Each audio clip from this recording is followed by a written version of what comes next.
سب سے پہلے تو نبی علیہ السلام نے ارشاد فرمایا کہ مشرک شرک کرنے والے کی شرک کرنے والے کی اس رات مغفرت نہیں ہوتی۔ ہمیں چاہیے کہ ہم اللہ رب العزت کو تمام صفات میں وحدہ لا شریک مانیں۔ اللہ رب العزت اپنی ذات میں بھی وحدہ لا شریک ہیں اور اپنی صفات میں بھی وحدہ لا شریک ہیں۔ تو پہلا گناہ تو یہ ہے شرک سے انسان بچے۔ دوسرا گناہ، جس کے دل میں کسی کے لیے کینہ ہو اس کی بھی مغفرت نہیں ہوتی۔ دل میں کسی کے لیے انتقام ہو، بغض ہو، بدلہ لینے کی اور اس کے تباہ ہو جانے کی تمنائیں دل کے اندر ہوں، جس دل کے اندر یہ کینہ ہوگا اس کی مغفرت شب برات میں بھی نہیں ہوتی، اور حدیث ہی کے مطابق شب قدر میں بھی اس کی مغفرت نہیں ہوتی۔ یعنی اتنا بڑا گناہ، اتنا برا گناہ کہ جس کے دل میں یہ ہو، نہ اس کی شب برات میں مغفرت نہ شب قدر میں۔ ہمیں چاہیے کہ ہم کینہ سے توبہ کریں اور اپنے دل کو بے کینہ کریں، صاف کریں۔ کینہ کہتے ہیں کس کو ہیں؟ کینہ کہتے ہیں کہ ہمارے دل میں کسی کے لیے کوئی بات آ جائے، ہم اس کی بربادی کا، تباہی کا، اس کے بارے میں برا سوچیں، انتقام کے جذبے ہمارے اندر موجود ہوں، اس کو ہم اپنے اندر سے نکالیں، اس بدخواہی کو اپنے اندر سے نکالیں۔ جس سینے کے اندر کینہ ہوگا کہ اسی مسلمان کے لیے اس کی مغفرت نہیں ہوگی۔ ہم اپنے دلوں کو غور کریں، ہمارے دلوں میں کتنی مرتبہ ایسا ہوتا ہے، بعض رشتہ داروں کے لیے، بعض دوستوں کے لیے، بعض کاروباری ساتھیوں کے لیے، پڑوسیوں کے لیے اور لوگوں کے لیے دلوں میں کینہ ہوتا ہے، تو اس صاحب کینہ کو بتا دیا گیا کہ تمہاری مغفرت نہیں ہوگی یہاں تک کہ تم توبہ نہ کر لو۔ توبہ کر لے گا مغفرت ہو جائے گی۔ اب بعض لوگ یہ کہتے ہیں کہ جی میں نے ایک مرتبہ یہ بیان کیا تو میری ایک محرم رشتہ دار خاتون ہے، ان کا مجھے فون آیا، کہنے لگی کہ ابراہیم میرے ایک قریبی رشتہ دار ہیں، انہوں نے مجھے اتنی تکلیف دی کہ میں آپ کو کیا بتاؤں، بہت پریشان میں رہی ہوں، لیکن میں نے ان کو معاف تو کر دیا ہے، لیکن جب وہ سامنے نظر آتی ہیں نا تو دل میں تکلیف اٹھتی ہے اور ایک پرانی باتیں یاد آ جاتی ہیں، تو کیا یہ بھی کینہ ہے؟ تو میں نے ان کو کہا یہ کینہ تو نہیں ہے، جب آپ نے ان کو معاف کر دیا، ان کے لیے دعائے خیر ہو رہی ہے، ان کو آپ نے ہدیے بھی بھیج دیے، اب یہ کینہ تو خیر نہیں ہے۔ اب یہ دل کی کیفیت یہ کیا ہے؟ پھر انہوں نے پوچھا تو میں حیران تھا، پریشان تھا، جواب کیا دوں؟ تو ایک دن مطالعہ کر رہا تھا تو پڑھتے ہوئے ایک بات آئی حدیث کی کہ نبی کریم صلی اللہ علیہ وسلم کے پاس ایک مرتبہ حضرت وحشی رضی اللہ تعالیٰ عنہ تشریف لائے، ایمان لانے کے لیے جب تشریف لائے تھے، انہوں نے اپنی زندگی میں حضرت حمزہ رضی اللہ تعالیٰ عنہ کو شہید کیا تھا۔ نبی علیہ السلام کے پاس جب یہ حاضر ہوئے، نبی علیہ السلام نے ان کے ایمان کو قبول کیا اور ان کو کہا کہ میرے سامنے زیادہ نہ آیا کرو، مجھے چچا کی یاد آ جاتی ہے۔ تو اگر ہمارے کسی دوست نے ہمارے ساتھ برا کیا، ہمیں چاہیے کہ ہم اس کو معاف کر دیں، یا بدلہ ہی لینا ہے تو اتنا ہی بدلہ لے لیں جتنا اس نے ہمارے ساتھ برا کیا، ورنہ معاف کرنا ہی بہتر ہے تاکہ ہماری مغفرت ہو جائے۔ معاف کرنے میں ہمیں فائدے ہیں، ایک تو ہماری مغفرت ہو جائے گی، دوسرا جب ہم معاف کر دیں گے ہمارا دل ٹھنڈا ہو جائے گا، ذہن پرسکون ہو جائے گا اور ہماری رات کی نیند بھی بہتر ہو جائے گی۔ جو ہر وقت یہ سوچتے رہتے ہیں وہ ذہنی طور پر بھی پریشان رہتے ہیں۔ اچھا ایک اور چیز غور کیجئے، دنیا کے اندر مختلف لوگ ہیں۔ ایک وہ لوگ ہیں جنہوں نے ہمیشہ ہمارے ساتھ اچھا کیا، کبھی برا نہیں کیا، ان کے دل میں ہمارے لیے کینہ پیدا نہیں ہوگا۔ ایک وہ لوگ ہیں جن سے ہمارا کوئی تعلق نہیں، زندگی بھر کبھی کوئی رابطہ نہ ہوا، ان کے لیے بھی کینہ نہیں ہوگا۔ کینہ ہمیشہ ہوگا ہی ان کے لیے جنہوں نے ہمارے ساتھ کچھ برا کیا ہوگا یا ہمیں تکلیف پہنچائی ہوگی، ہمیں غمگین کیا ہوگا۔ کینہ ہوتا ہی ایسے لوگوں سے ہے۔ جس نے ہمیشہ ہمارا اچھا کیا اس کے لیے تو کینہ نہیں آتا، جس سے کبھی رابطہ ہی کوئی نہیں، جان پہچان ہی نہیں، اس کے لیے بھی نہیں آتا۔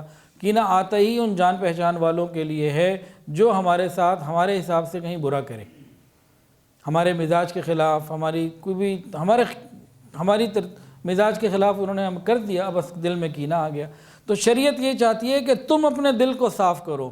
ٹھیک ہے اس نے تمہارے ساتھ برا کیا ہے، تمہیں جنت چاہیے تو تم معاف کرو، دنیا کو پاک اور صاف رکھو، اپنے دلوں کو صاف رکھو۔ تو شریعت کا تقاضا تو یہ ہے کہ ہم بے شک اس نے ہمارے ساتھ برا کیا، ہم اپنے دل کو صاف رکھیں، معاف کر دیں۔ بہترین درجہ اگر بدلہ لینا ہو تو اتنا ہی جتنا کہ اس نے برا کیا، اس سے زیادہ تو کیا تو ہم ظالم ہو جائیں گے۔ تو بہتر یہ ہے کہ ہم معاف کر دیں۔ تو آنے والی رات، اب آنے والی ہے یہ رات چند دنوں بعد، تو اگر ہم چاہتے ہیں کہ ہماری مغفرت ہو جائے تو پھر ہم کینے سے توبہ کریں۔ تیسری چیز، شراب پینے والا، اس کی بھی اس رات مغفرت نہیں ہوتی۔ تو آج کل شراب اور نشے کی اتنی چیزیں عام ہو چکی ہیں۔ چند دن پہلے یہاں بچے کچھ کارٹون دیکھ رہے تھے، تو اس کارٹون کے اندر شراب کا ذکر آیا۔ میں حیران ہوا، میں نے بچوں کو سمجھایا، میں نے کہا ہم جب چھوٹے تھے ہمارے تو کانوں میں یہ لفظ بھی نہیں ہم نے سنا تھا، اب وہ کارٹون کے اندر یہ ساری چیزیں دیکھ رہے ہیں، ان کے اندر اس کی کراہیت اور اس کی وہ چیزیں ختم ہوتی چلی جا رہی ہیں۔ ہماری نئی نسل کو بہت ساری ایسی چیزوں کی کراہیت کا علم ہی نہیں جو شریعت کے اندر بری ہیں۔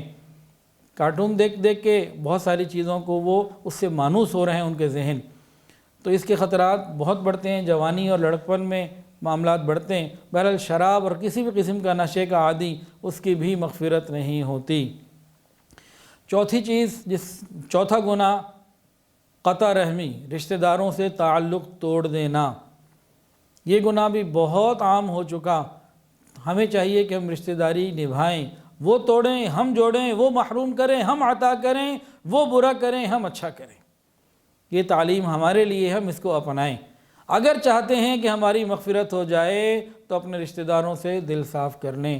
اگر چاہتے نہیں ہیں کہ ہماری مغفرت ہو تو پھر حدیث میں تو واضح موجود ہے کہ قطع رحمی کرنے والے کی، رشتے ناطے توڑنے والے کی مغفرت نہیں ہوگی۔ اگر ہم چاہتے ہیں کہ ہماری مغفرت ہو تو ہم رشتہ داریاں جوڑ لیں۔ گو انہوں نے ہمارے ساتھ ظلم زیادتی کیے، لیکن اپنے فائدے کے لیے، اپنی جنت کے لیے ان کو معاف کر دیں، معاملے کو دنیا میں حل کر لیں۔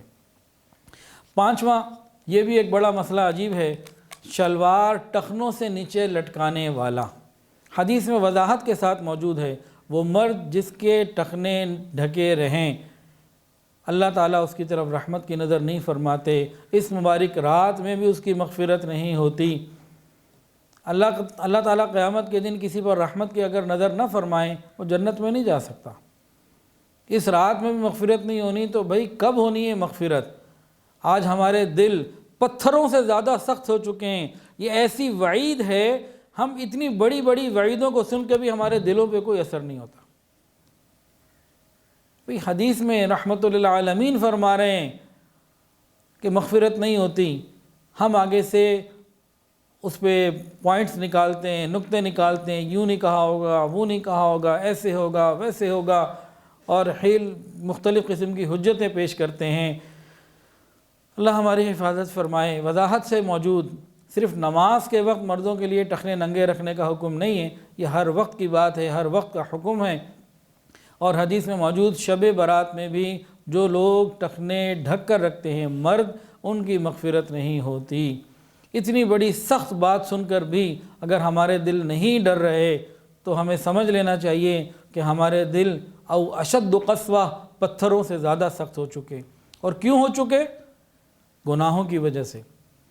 گناہوں کا یہ اثر ہے، گناہوں کے اندر یہ خاص صفت ہے کہ جو بندہ گناہ کرتا رہتا ہے اس کا دل پھر ایسی باتوں کا اثر قبول ہی نہیں کرتا، پتھروں سے زیادہ سخت ہو جایا کرتا ہے۔ اللہ تعالی ہماری حفاظت فرمائے۔ بلکہ اب تو یہ معاملہ ہو چکا کہ مردوں نے تو ٹخنے ڈھکنے شروع کر دیے، اور عورتوں کو جن کو حکم تھا کہ ٹخنے ڈھکو، انہوں نے ٹخنے کھولنے شروع کر دیے۔ اللہ ہماری حفاظت فرمائے۔